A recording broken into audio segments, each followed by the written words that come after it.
Hello, I'm Gwen Edwards, and welcome to another edition of Our Lives. A lot of us are thinking twice about our security and personal safety lately, as well as the safety of our loved ones. Today we meet a man whose business is security. A.L.M Moody is the director of the Connecticut Security Training Academy located in West Haven. Welcome. Thank you. Now, a lot of people are becoming more security conscious. Correct.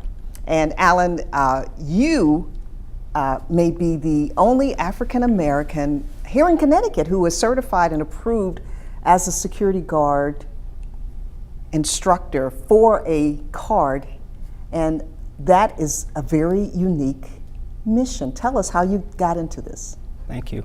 Well, I began as a young individual in New York City, and I found a need for better training for the guards because, there were guards just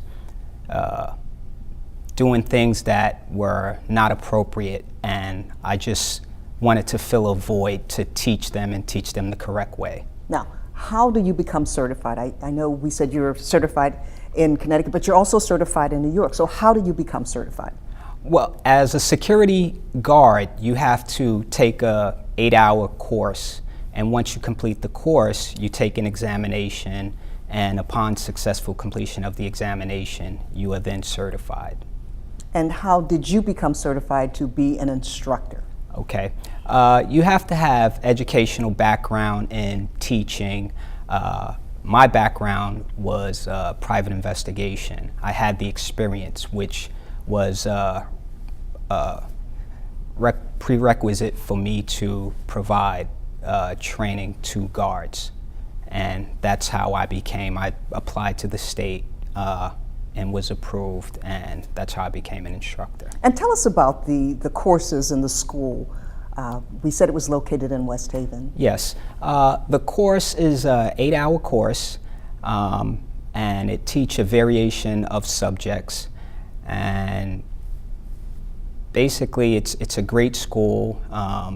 The course is very energetic, very upbeat. I try to bring something fresh and new to the table, which is a little different from other schools, and it's pretty much it. And what type of feedback are you getting from those who've gone through the course?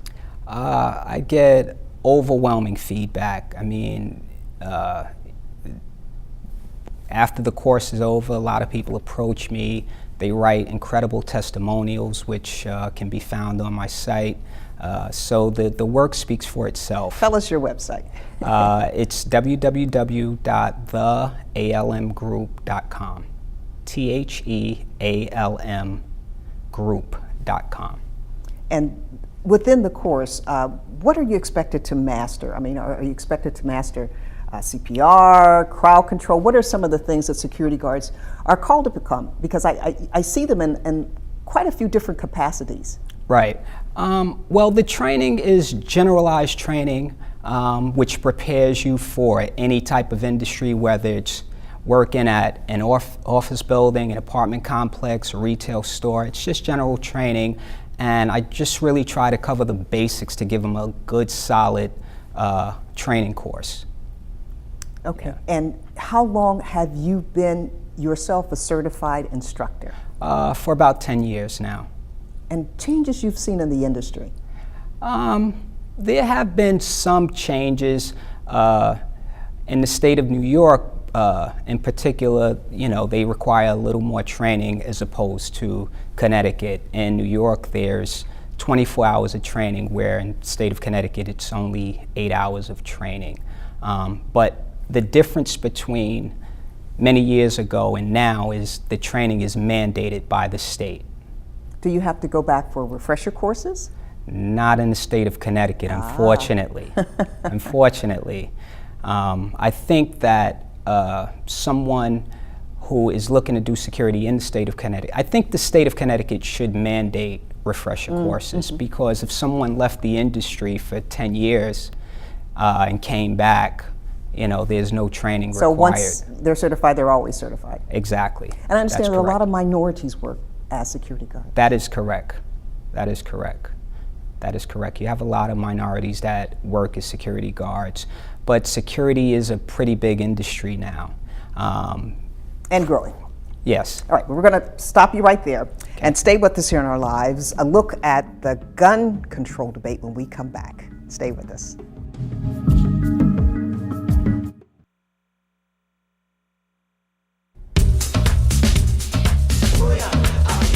And welcome back. It seems that we are at a crossroads as a nation. Should we move faster than ever towards being a gun-toting society, or should we take a step back to look at ways to reduce the number of guns on the streets?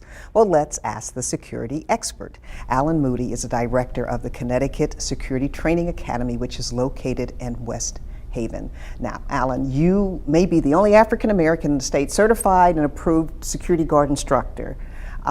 What do you hear from others in the industry, those students you've taught, those other instructors? How do they feel about gun control? You have mixed opinions. There are many people who feel like under the Constitution you have a right to bear arms. And then there are some who feel like it should just be banned altogether because of the tragedies that we're experiencing with Columbine and most recently in Sandy Hook and Newtown. Yes. Does it make your job as a security guard harder? I can't say it makes my job harder because, you know, I just really try to inform people of the right way. I mean, I think it's guns that kill people, people that kill people, not the guns. So, you know. And in terms of the latest debate on gun control, do you feel all guns, high-powered rifles, semi-automatics, what should we be concentrating on to get under control? The number of guns on the street, period, or the prerequisites for getting a gun? Where should we be putting our effort? I think the laws probably should be a little tougher because I guess depending on the state, some states are a little more easier to get access to a gun as opposed to other states. I think the president should put a ban on assault weapons. I'm in favor of that. But you know, overall, people do have a right to bear arms, and so, you know, I think there should be a little more tougher laws on it, and you just have to have people who are responsible, you know, who seek out pistol permits to carry pistols or have them in their home. Now, have you heard of or had a student of yours who is now a security guard injured or even killed because of an incident with a gun? Unfortunately not. Or not unfortunately, I'm sorry. Thank goodness Thank not. goodness not. No, I've never had any incidents where any of my students have been harmed in the line of duty. And are security guards in the state of Connecticut allowed to carry a weapon? Yes, they would have to go through the training for that. My course is an unarmed course. Then you have armed course that a student can go to after they complete my course to become an armed guard. And what are some of the requirements to become a security guard? I'm quite sure there are age and other requirements. Yeah, you have to be at least 18 years of age, have valid identification, and not have any felony offenses on your record. And being an armed security guard is an option that you take more training for. That's correct. That is correct. So are you seeing more people coming into the security guard industry? Yes, I mean, ever since 9/11, the security industry has really skyrocketed, and you know, with a lot of construction going on and properties being built up, they need guards to protect those type of sites. You know, there's a lot of shoplifting where you have to have security in retail stores and different places like that. So there's always a need for security. And then one final question. Do you feel the need for security guards, armed or unarmed, in all of our schools? Yes, absolutely. Absolutely. I think that is a must. Well, we want to thank you so much for coming. Thank you. Appreciate your time. Thank you. All right. And when Our Lives comes back, there is a little something for everyone at the upcoming All About Education MLK Day this year. Stick around for the details.